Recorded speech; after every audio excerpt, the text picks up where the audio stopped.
Well, it's an Aztec football game, and that means Tom Abels must be at it. And today is game number 700. Congratulations to the greatest Aztec fan of them all.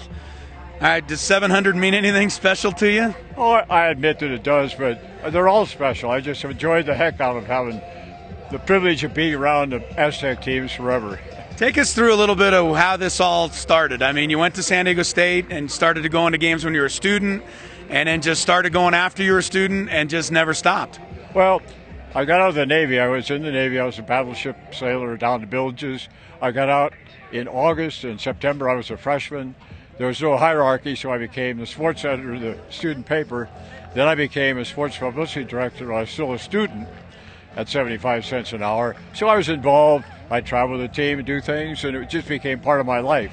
And I always like to point out, my wife, who started as a freshman with me, she's been to 400 and how many has she been to, Ken?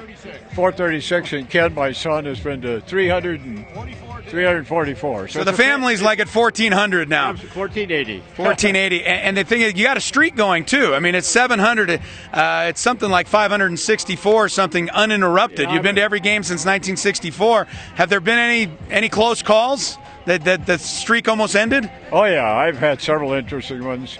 The one time, I don't want to bore you with long stories, but one time the game at the end of the season was moved a week, and I had a client meeting in Phoenix, and the game was in San Jose. But I found I could get on a plane to Wyoming, make a change. I didn't have any role in the business deal on Saturday afternoon. Saw the game, went back, and at dinner that night, the client said, "Where were you?" I said, "I was way over there." I didn't point out far where, but I was way over there. Well, Tom Abels, and game is 700th game, and I think when some people say 700 games, that's a lot of games. But I mean, we're talking about going back to the 50s, so I mean that is a lot of games. Oh, yeah. Is there any couple that stand out? Anything special? Some road games, some games that you just mean a little bit more than any others? Well, the all-time game was the game at San Jose State. They were really good that year. They had Danny Holman leading the nation in total offense. John Madden was our defensive coordinator. We beat him 25-0.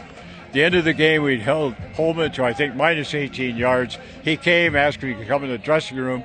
He said, "I want to meet that 12th man you had." It was a guy we had named Cliff Hancock, our rover back. Madden had him pegged, and we just killed him.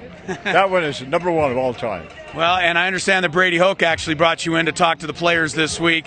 He's made a whole lot about the history of the Aztecs and the Warrior Walk this year, and going back to the tradition that this school has.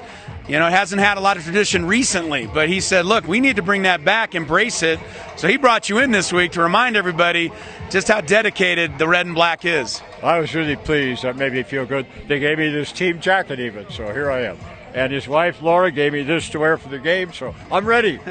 Are you playing today? Oh, yeah. I always play. I have to tell you one quick story if you want. Years ago when Coryell was coaching, and we had a bad call on a road game. I don't think it was BYU, but it should have been. And I'm out on the field chewing the official out. Coryell comes over and he says, "You're a great fan, but you ever get a penalty, you're never on my sideline." So I can be careful where I stand. Well, it's awesome to have you, man. We couldn't do a road trip. We couldn't do an Aztec game without our buddy and our friend Tom Abels. Congratulations, Tom, on game number 700 today. And let's make it a winner, huh? Oh, absolutely. We count on that.